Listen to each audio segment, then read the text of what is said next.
Olá, o programa de hoje vai conversar com um dos grandes jogadores de futebol desse país. Está aqui em nossos estúdios, Fernando Macaé. E eu vou começar o programa de hoje fazendo aqui uma alusão ao nome do Fernando, que todos conhecem, principalmente como atleta, como Fernando Macaé. Mas você não nasceu em Macaé, né, Fernando? Boa noite, é um prazer estar aqui. Chegou o dia, né, da gente bater um papo e estou muito satisfeito e feliz por isso. Realmente eu não nasci em Macaé, eu sou campista, nasci em Campos, mas com 3 meses de idade eu vim para Macaé. E aí juntou-se, né, um diretor achou interessante e falou para mim que Fernando tinha muitos, Macaé tinha alguns, mas que Fernando Macaé só teria um, que era eu. Gostaria que você contasse para os telespectadores como é que entrou, como é que aconteceu o futebol na sua vida. Futebol aconteceu naturalmente, né, como todo garoto, toda criança corre atrás de uma bola, adoro um futebol. E eu com os meus amigos, a gente tinha sempre uns timezinhos que jogava contra e tudo, e as pessoas começaram a ver que eu fazia um pouco a diferença, naturalmente, e fui aprimorando de acordo com o tempo. Tive alguns professores também, alguns treinadores que me ajudaram muito a chegar aonde eu cheguei, agradeço muito a eles, e realmente foi um privilégio para mim ter tido a honra de participar durante 15 anos como profissional. Qual foi o primeiro clube a primeira camisa que você vestiu, ainda menino aqui em Macaé? Foi a camisa no campo, foi a do Ipiranga.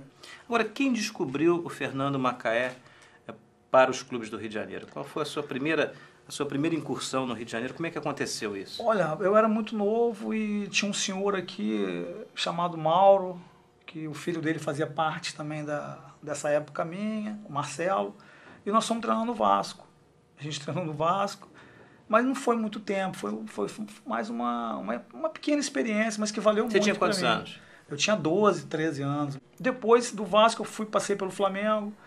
Depois do Flamengo tinha um amigo aqui em Macaé, me levou para o Cruzeiro. E foi ali que eu comecei realmente o Cruzeiro de Belo Horizonte, minha carreira. E na Seleção Brasileira de Júnior, quem foram seus companheiros à época? Seleção Brasileira de Júnior, joguei com o Dunga, que hoje é o treinador da seleção. Joguei com o Giovani do Vasco, lembra do Giovani? Foi considerado o melhor jogador do mundo na época. Quer dizer, eu peguei uma época. Agora, uma curiosidade, como é que o Dunga já era uma liderança, ele já tinha aquele estilo de defesa, de aguerrida, ele já despontava como um jogador que mostrava um diferencial na equipe? Ele era um atleta que ele queria vencer sempre, né? Então ele usava de todos os artifícios possíveis e imaginários para que isso acontecesse, dentro, lógico, de uma lealdade que existia sempre e tem que existir no futebol. Então ele jogava muito pesado, jogava muito duro, a posição dele também favorecia, porque era defensor, né, volante, mas era mais defensor até do que... Na realidade ele era um zagueiro, né, que jogava um pouco mais à frente, era um falso líbero no caso, era um líbero que jogava à frente da zaga. E ali ele conseguia, porque jogava de frente, ficava mais fácil. Então ele conseguia organizar a equipe, falava muito, orientava muito, entendeu? E era um atleta muito aguerrido, uma pessoa de muita fibra. E tanto é que chegou onde chegou, realmente, com muito Agora, mérito. como companheiro, ele era uma pessoa assim, amigo? Amigo, uma pessoa normalíssima, só que tinha um sangue, né? Tinha muita vontade de vencer, gostava muito de vencer. E acho que como todo mundo na vida que quer vencer, ele era um exemplo disso. E conseguiu, na minha opinião, eu acho que ele conseguiu vencer. Apesar de ter sido execrado numa época que não foi muito bem na Copa, em uma das Copas que ele participou, mas depois ele se recuperou, o Parreira deu uma chance a ele. E hoje ele está comandando uma das maiores seleções do mundo. É verdade. Agora, como é que foi o seu primeiro contrato com o Cruzeiro? Como é que foi a emoção disso? Eu sonhava em ser jogador de futebol, né? Eu tenho uma coisa comigo que eu acho que é tudo na vida. Eu acho que você só realiza se você sonhar. E quando eu fiz o primeiro contrato, foi para mim uma grande vitória, como se você fizesse um grande gol, né? Porque cada vez mais você poderia comprovar, né, que você poderia ser profissional. Você lembra do seu primeiro jogo? Como é que foi? Olha, rapaz, meu primeiro jogo foi maravilhoso, foi no Mineirão, o seu Stricker era o treinador. Chegou a ser treinador do Flamengo também. Né? Chegou. Eu peguei ele no final, né, ele já muito tranquilo, mas mesmo assim correu atrás lá de um goleiro para querer brigar com o goleiro. Ele é muito brigão, ele resolveu o negócio na mão. Né? Ele chamava, por exemplo, dava um grito no caso para mim ou para qualquer um. Eu cheguei e falava assim, ô Macaé, se eu falasse assim, oi, senhor. Entendeu? Então, quer dizer, eu aprendi muito isso. Então ele chamava qualquer um, todo mundo senhor, e tinha que vir correndo. E foi uma passagem brilhante no Cruzeiro, né? Pô, na época ele ganhou a Libertadores, né? O Cruzeiro tinha um timaço. E a primeira partida? Olha, rapaz, a primeira partida é realmente aquele frio na barriga e que você sente em todas, lógico, né? Em qualquer evento que você vai participar. E pra gente é uma alegria muito grande, a gente fica... Pô, a gente se sente como se não estivesse aqui, entendeu? Esquece do mundo, esquece de tudo e realmente é uma coisa que te transforma, te transcende você, não tem explicação.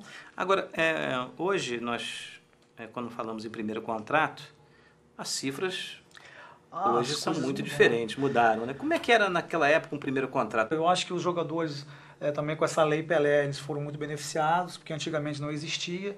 Você ficava preso ao clube, entendeu? Tinha que fazer um estágio muito longo, muitas vezes ficava esquecido, porque eles alegavam que você era patrimônio do clube. Eu acho que hoje, pro atleta está muito melhor do que antigamente, a nível de leis, de condição, porque agora existem os direitos federativos, né?